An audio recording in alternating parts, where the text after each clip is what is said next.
What is up, everybody? Razor Sharp Gaming here, and today we are bringing you a video of Red Dead Redemption.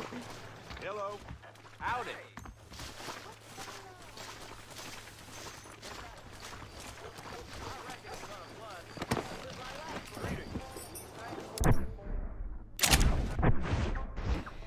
I'm gonna do one of the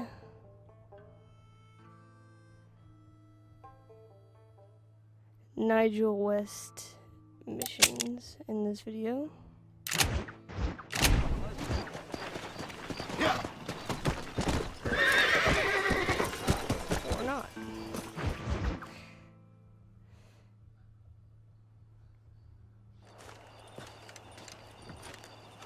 Excuse me, Mr. Marston. Have you seen my father anywhere?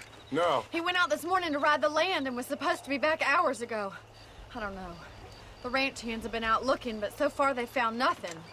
Well, come on, let's go look for him.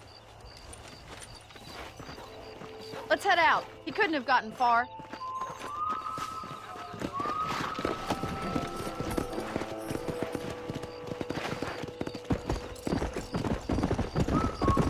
I've got a bad feeling about this. It's not like him to be away for so long. Don't worry, we'll find him. He's not as young as he used to be. What if he's hurt himself? Your father can still handle himself just fine, Miss McFarland. He's built like an oak. You're probably right, but I can't help worrying. He's all I've got. Come on, boy. Don't you have any brothers or sisters, Miss McFarland? I had 6 brothers, but 5 of them died, either from sickness or foolish choices. And the other one? He left for the East and never came back. Must be getting on for 10 years ago now. He's a high and mighty banker in New York, according to his last letter. He should be here, helping you and your pa. I don't want his help.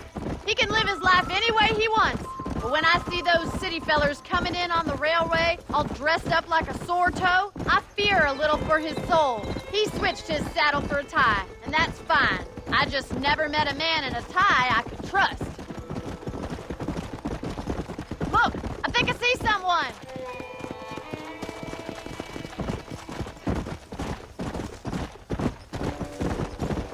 Stay with me. Quick. Daddy, what happened? Nothing nice. Rustlers, I guess. Maybe the Baller twins, that bunch. Now you head back to the ranch right now and fetch the wagon. Yes, sir. Marston, you watch after her. I'll do that, sir. It's a bad idea to split up right now. What could have happened to those poor men? And their horses were dead too. I think we should get back there as soon as we can. Who could have done something like that? Your pa seemed to have an idea who it was. Let's just do what he says and get the wagon. Giddy up! Those damn rustlers! I've got a good mind to head over to Pike's Basin myself. I don't think that's a good idea. And you're no better. How many men have you killed? Do you really want to know? It's disgusting. You never met the men I killed. I heard the way you talk about that gang you were in. Like there was some twisted morality to what you did. We all have a code. Only some of us don't realize. The outlaw with the code? How wonderfully romantic. The reluctant murderer, the noble criminal. There's nothing more depressing than a man who's found a way to... Look, Mr. Marston! The barn is on fire! Oh no.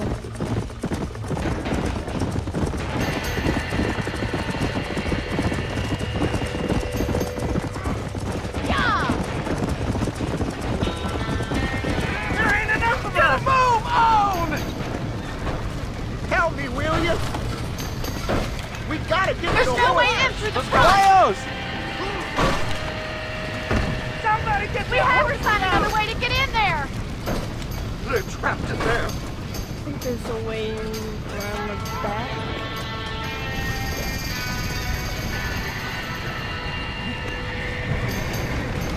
Más agua!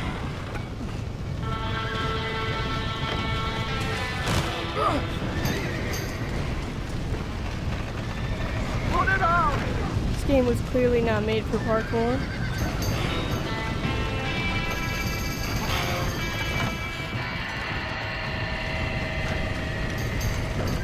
Come on!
You sure know how to handle yourself. Thanks, Marston. Yes, John, thanks.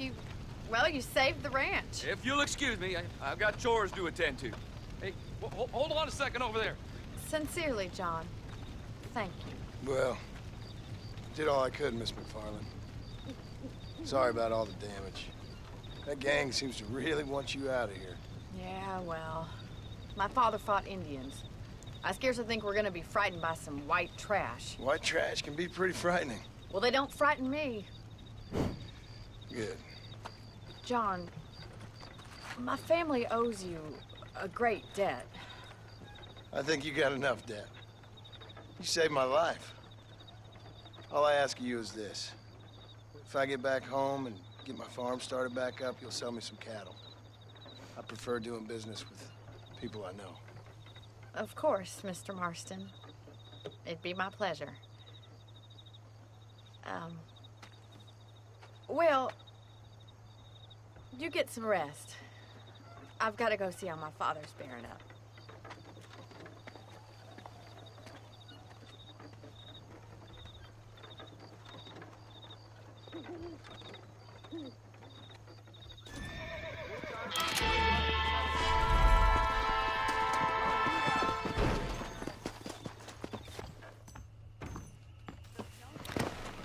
Okay, now we're gonna go try to do the West Nigel mission.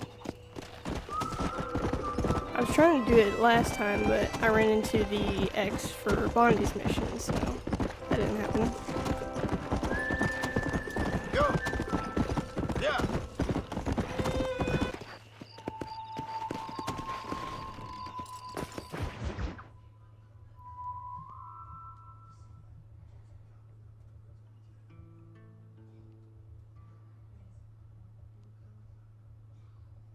And I can tell you with no uncertainty that miracle cures are no laughing matter. I bid you good day, sir.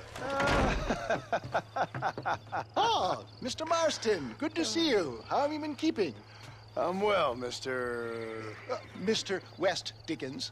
Nigel West Dickens of Eastcheap, London, New Waverly, New York, and Armadillo, New Austin. At your service. At my service. At everyone's service. At the service of science, of knowledge, of life. How are your wounds? Much, much better. But then they would be. Would be... I know a cure for all ailments, Mr. Marston. Ah, I'm sure you do. And I'm sure for just $2 an ounce, I could live forever. Oh, but for you, sir, I do a bulk discount rate of $1.95 an ounce, as long as you buy 100 ounces or more. That's a lot of immortality. Give it up, old man. That's Mr. West Dickens to you, boy. Give it up, old man. Listen, Marston, I'm broke, but this stuff is good. It works. I need a healthy young man like you. Come along, let's ride over to my newest customer at Ridgewood, and I'll explain while we go. Okay.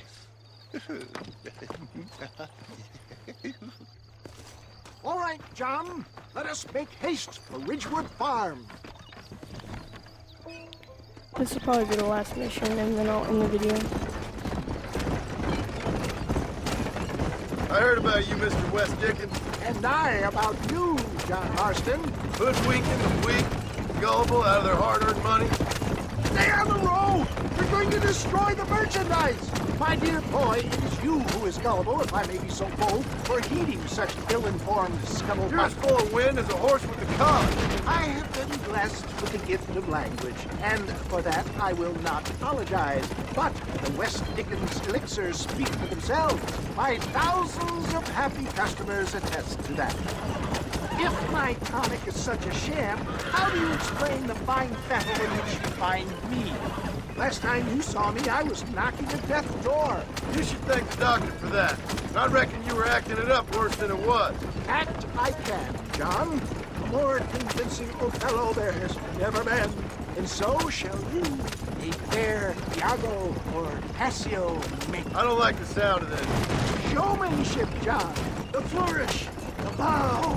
We are operating in a competitive marketplace. Our product must stand out. And how does this involve me? We're going to use your God-given talents to our advantage. I'm really starting to I'll regret drop this. you off at the outskirts of Ridgewood. That way, it won't look like we came together. Once I'm set up, saunter nonchalantly into the crowd that is sure to be forming. Eventually, I will call you up to try my tonic. After extolling the virtues, I will have you perform a few feats of wonder to amaze and impress the paying public. Such as? Oh, nothing out of the ordinary for a man in your line of work, I assure you. Best you alight here, dear boy, so no one sees us arriving together. I'll see you there. Be ready to enchant the crowd.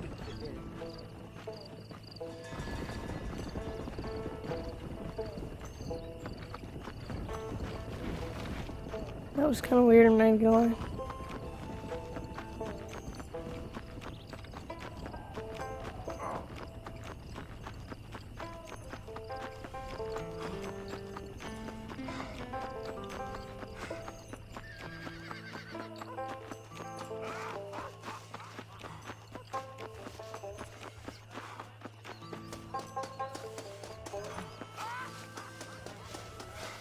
Friends!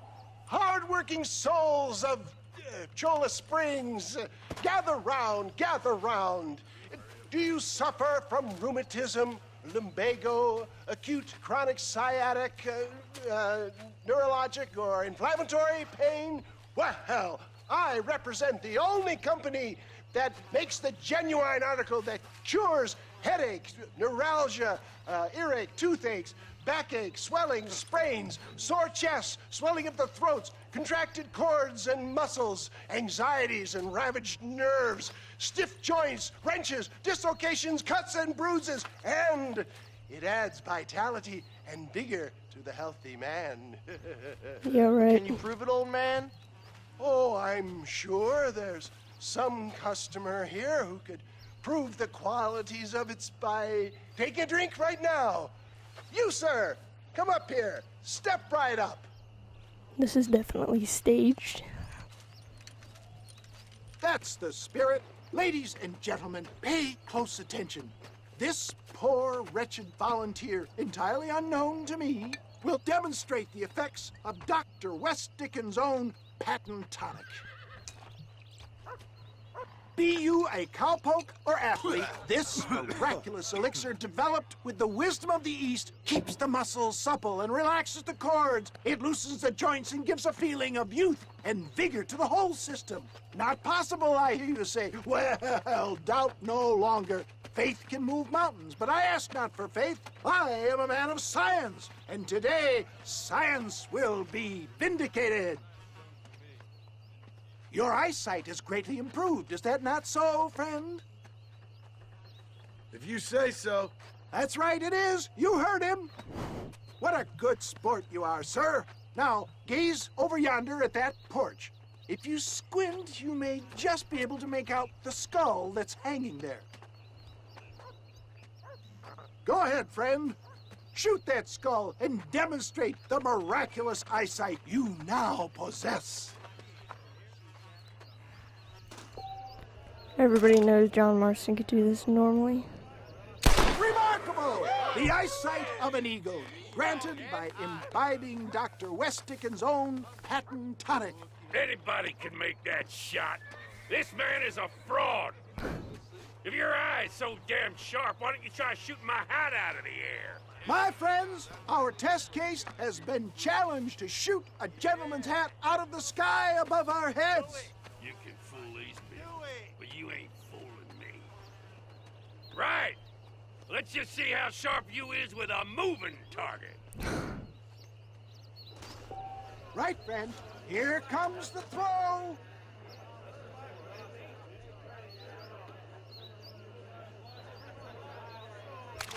You're more crooked than a snake and a cat. Yeah, I was gonna screw that up in the first time. Do not write him off yet. He is still adjusting to the powerful tonic. Well, you want to try that again, sharpshooter? Come on, then. Get ready. He's about to throw it. Go home! Oh, I'm supposed to use the Do not write him off yet. He is still slow adjusting to motion the thing. powerful tonic. Well, you want to try that again, sharpshooter? Come on, then. Get ready to shoot that hat. See? That's tonic, isn't it? Have you ever There we seen go. such an eye? Behold the power of the elixir plucked out of the sky. Hey! Hey! What? You think you can put a hole in a man's hat and just walk away, do you? Hey, it don't work like that around here, mister. Come on! Are you a man or not? A challenge of battle has been offered to our volunteer. Look at him. The tonic is coursing through his veins. Look at that. Inhuman strength.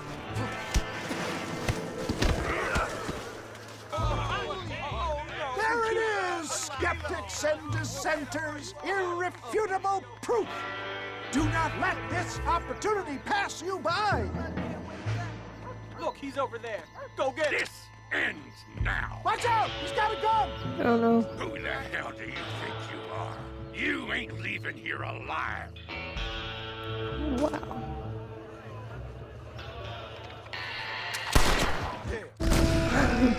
Yeah, that wasn't the right way to do that.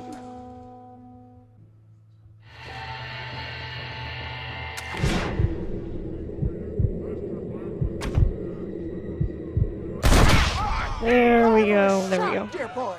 The kind of deadly accuracy that can only be afforded by the West Dickens elixir. Come, I have plenty for all. You'll be fine. Get out of my way. Hey, where are you going? I want a bottle. Get me a bottle, please. One of them, right here. No harm in trying one bottle, I suppose. Well, I think that went kind of well, don't you? I'm just glad that my normal job involves either chasing after cattle or murderers. Not the likes of you, mister. Don't be like that. Now, if you'll excuse me, I'd like to say my goodbyes, head on back to the real world. Wait, sir. I've been thinking about your predicament, and I think I may have an idea. I've been thinking I could be your cunning Odysseus. Beware of the Greeks bearing gifts, sir. Williamson had better beware. We will make them into Trojans. I don't rightly get you. I want you to go and see my old friend Seth. He can come across as a little curious, but I'm sure you two will get on. He's most often found at Coots Chapel. He's very devout. Why see him? Because between him and me, we can get those gates to open for you, and you can walk right in, just like in Homer's great Trojan yarn! Oh my gosh, that guy's crazy. Well, I'm gonna leave this episode here. Thank you for watching, guys. And as always, peace.